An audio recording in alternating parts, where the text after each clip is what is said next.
और कोई खरीद भी नहीं सकता, इतनी भी किसी की हैसियत नहीं है। और जो लोग इधर उधर की बातें करते हैं, अगर एक कॉल एक आवाज कर दो, लाइव कर दूंगा ना, तो करोड़ रुपए इकट्ठे कर दूंगा। दोस्तों, ये बैग भरकर जो रुपया दिखाई दे रहा है आपको, इसे डॉक्टर रोहड़ी घावरी कह रही हैं कि ये चंद्रशेखर आजाद का है। और इतना ही नहीं, डॉक्टर रोहड़ी घावरी कह रही हैं कि ये अकेला बैग नहीं है, ऐसे कई और बैग हैं। इस पर मैंने पिछले 10 दिनों में एक वीडियो बनाया था और उसमें बताया था कि चंद्रशेखर आजाद के पास ऐसे कई और बैग हैं जो डॉक्टर रोहड़ी घावरी बता रही हैं उनके अनुसार। लेकिन आज डॉक्टर कुलदीप भार्गव, जो भीम आर्मी के प्रदेश अध्यक्ष हैं, और विनय रतन सिंह जी, जो भीम आर्मी के राष्ट्रीय अध्यक्ष हैं, और स्वयं चंद्रशेखर आजाद ने इस बैग से भरे रुपए का खुलासा किया है। और उन्होंने डॉक्टर रोहड़ी घावरी को क्या कहा है, ये भी आपको बताएंगे। दरअसल आपको बता दें कि लगातार डॉक्टर रोहड़ी घावरी चंद्रशेखर आजाद के पीछे हाथ धोकर पड़ चुकी हैं। उनका जहां तक मानना है कि चंद्रशेखर आजाद को हम राजनीतिक तौर पर आगे नहीं बढ़ने देंगे, और वो बीजेपी का दुलारा भी उन्हें बता रही हैं, कह रहे हैं बीजेपी का राजा बाबू है। तो ये सारी चीजें आपको इस वीडियो में बताएंगे, और आखिरकार इस बैग भरे रुपए का पूरी कहानी क्या है वो भी आपको बताएंगे। चंद्रशेखर आजाद के समर्थन में और कौन कौन उतरा है ये भी आपको बताएंगे। हमने एक वीडियो अपलोड किया था चंद्रशेखर आजाद और डॉक्टर रोहड़ी घावरी दोनों के बीच में, जो वीडियो कॉलिंग बात हुई थी, इनकी माताजी भी थी, उस पर आप लोगों ने बहुत सारा समर्थन चंद्रशेखर आजाद के प्रति दिखाया है। इस वीडियो में हम देखते हैं कि कितना लोग चंद्रशेखर आजाद को चाहते हैं और कितना डॉक्टर रोहड़ी घावरी को। वीडियो तनिक भर भी देर नहीं करेंगे और एक एक खबर आपको बताने की कोशिश करेंगे। आपको बता दें कि चंद्रशेखर आजाद की एक वीडियो वायरल हो रही है। पहले आप वीडियो देखिए चंद्रशेखर आजाद की। किस तरीका से चंद्रशेखर आजाद ने अपने वीडियो में बताया है कि अगर मुझे पैसे की लालच होती तो मैं एक वीडियो लाइव कर देता, एक वीडियो मैं लाइव कर देता अपने तमाम जनता के सामने।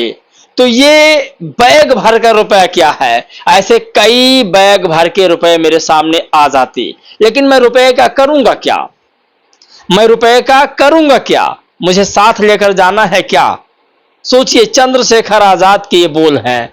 चंद्रशेखर आजाद कहते हैं कि मैं रुपए लेकर क्या करूंगा, और डॉक्टर रोहड़ी घावरी कह रही हैं कि ऐसे कई और बैग भर के रुपए चंद्रशेखर आजाद के पास रखे हुए हैं। तो पहले आप थोड़ा सा क्लिप देखिए चंद्रशेखर का। और कोई खरीद भी नहीं सकता, इतनी भी किसी की हैसियत नहीं है। और जो लोग इधर उधर की बातें करते हैं, अगर एक कॉल एक आवाज कर दो, लाइव कर दूंगा ना, तो करोड़ रुपए इकट्ठे कर दूंगा। इस आंदोलन में जिस आंदोलन पैदा हुआ उसकी शक्ति को जानता हूं। एक लाइव कर दूंगा ना, लेकिन मैं जानता हूं कि इस पैसे कोई साथ देके नहीं जा सकता। एक फोन कर दूंगा तो इतने पैसे इकट्ठे कर दूंगा कि 1 साल पार्टी चल जाएगी। ठीक है, इसको जो कहना कहें, हम अपना काम करें। दोस्तों, चंद्रशेखर आजाद के बोल थे, लेकिन हकीकत में क्या है वो आपको बताते हैं। विनय रतन सिंह भीम आर्मी के राष्ट्रीय अध्यक्ष हैं, इन्होंने बड़ा खुलासा किया है। आखिर क्या चाहते हैं विनय रतन सिंह जी। इस रुपए भरे बैग और चंद्रशेखर आजाद के ऊपर लगे लांछन, उन तमाम चीजों का विरोध किया है, और उन तमाम चीजों का विरोध करते हुए पूरा सबूत भी दिया है उन्होंने कि आखिरकार चंद्रशेखर आजाद वाकई में यौन शोषण करता है या नहीं है, चंद्रशेखर के ऊपर लगाया एक एक इल्जाम सही है या नहीं, इसका भी उन्होंने पूरा एविडेंस के साथ में सबूत दिया है और कहा है। आपको बता दें कि विनय रतन सिंह जी लिखते हैं अपने ट्विटर आईडी पर कि जिसे हराया नहीं जा सकता उसे बदनाम करने की कोशिश करा जाता है, जिसे हराया नहीं जा सकता उसे बदनाम करने की कोशिश करा जाता है। और आज वही साजिश हमारे समय के सबसे तेज और साहसी जन नेता एडवोकेट चंद्रशेखर आजाद जी को बदनाम करने के लिए रची जा रही है। कितने लोगों को लगता है सर कि चंद्रशेखर आजाद बेकसूर हैं? कितने लोगों को? विनय रतन सिंह जी जो हैं वो उनके अपने हैं, इसीलिए उनको लगता है कि चंद्रशेखर आजाद बेकसूर हैं।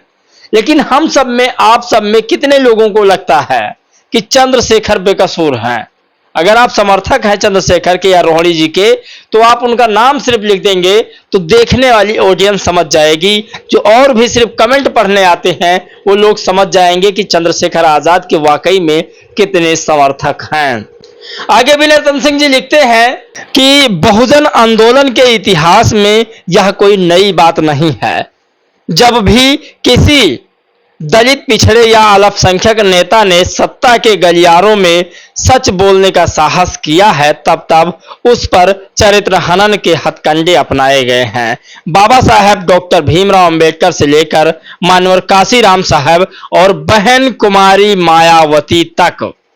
सोचिए, यहां बहन कुमारी मायावती जी का नाम लिया गया है। सब पर कभी जाति के नाम पर, कभी निजी जीवन के नाम पर कीचड़ उछाला गया है। विनय रतन सिंह जी यहां पर चंद्रशेखर आजाद को मायावती जी के बराबर बता रहे हैं, और मैं कह रहा हूं बहन जी के हिसाब से चंद्रशेखर आजाद चल रहे हैं। हो सकता है मानवर साहब के बराबर चंद्रशेखर आजाद हो जाए। ये तो लोगों के अपने अपनी मेहनत है। मानवर काशीराम साहब को आज हम लोग इसीलिए याद करते हैं क्योंकि मानवर काशीराम साहब ने हमें इस कुर्सी पर बैठने लायक बना दिया। बहन जी को हम इसलिए याद करते हैं क्योंकि हमें बोलना उन्होंने सिखा दिया। चंद्रशेखर को लोग इसलिए याद करते हैं कि सड़कों से भी इंसाफ आप ले सकते हो, ये उन्होंने करके दिखा दिया। तो शायद चंद्रशेखर आजाद को लोग इसीलिए पसंद करते हैं। और इन्होंने बहन जी का भी हवाला महापुरुषों के नाम पर दिया है। जैसे उन्होंने कहा कि बाबा साहब, मानवर साहब, उसके बाद बहन जी। ये विनय रतन सिंह के बोल हैं। अच्छा, आप लोग बताइए कितने लोग बहन जी को महापुरुषों के नाम से सम्मानित करते हैं? अगली बड़ी खबर, इसी में वो लिखते हैं कि और अब वही परियोजित पटकथा फिर से दोहराई जा रही है। इस बार निशाने पर भीम आर्मी के संस्थापक, नगीना से सांसद और करोड़ों युवाओं के प्रेरणा स्रोत चंद्रशेखर आजाद जी। सवाल यह है कि अचानक इतना झूठ, इतनी अफवाहें और इतने मंचों से चरित्र हनन का प्रयास क्यों?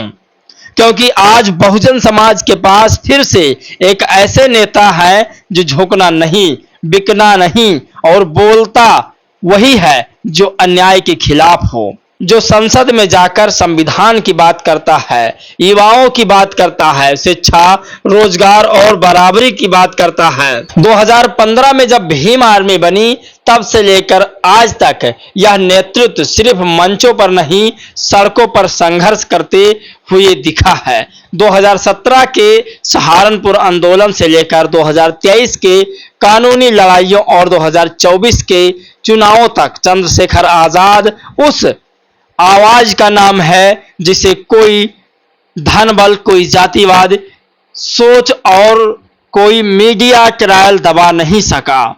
यही वजह है कि अब विरोधियों ने मैदान छोड़कर चरित्र हनन की गली पकड़ ली है।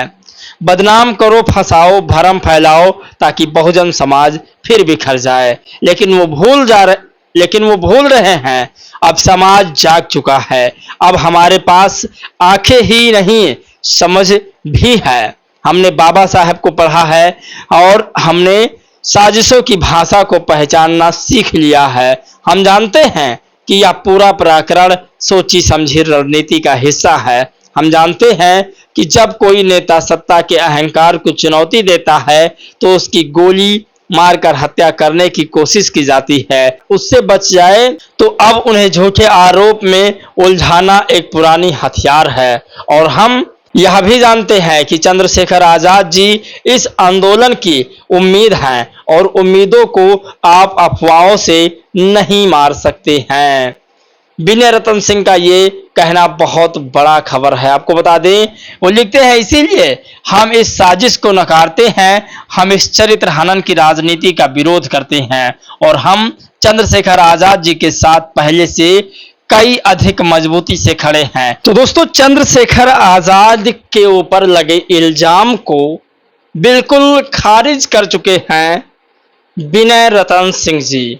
विनय रतन सिंह जी का मानना है कि चंद्रशेखर आजाद बेकसूर हैं।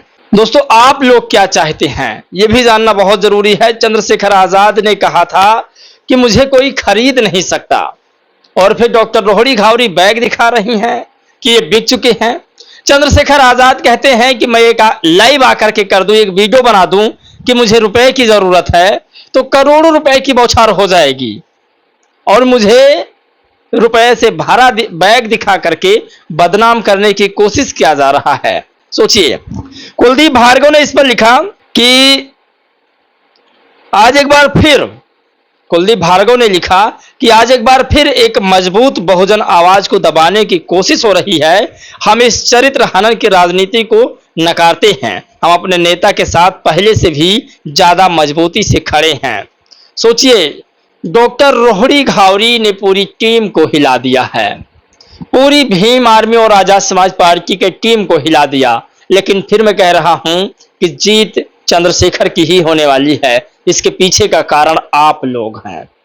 आप लोग लगातार चंद्रशेखर के साथ कंधे से कंधा मिलाकर मजबूती से खड़े दिख रहे हैं। तो मैं साफ दावे के साथ कह सकता हूं, आप लोग स्वयं इस वीडियो के नीचे का कमेंट पढ़िए और आप स्वयं दावे से कह सकते हैं कि चंद्रशेखर आजाद निर्दोष हैं। जिसके साथ जनता है उसके साथ सब कुछ है। चंद्रशेखर आजाद ने जिस तरीका से कहा कि मैं स्वयं अगर आकर के लाइव कर दूं तो करोड़ों रुपए बौछार हो जाएंगे, फिर मेरे ऊपर रुपए का इल्जाम लगाया जा रहा है और चरित्र हनन का इल्जाम लगाया जा रहा है, ये इल्जाम बेबुनियाद है। आप लोग अपनी राय प्रतिक्रिया जरूर दीजिएगा। आपका सुझाव जानना बहुत जरूरी है। जय भीम, नमो बुद्धाय।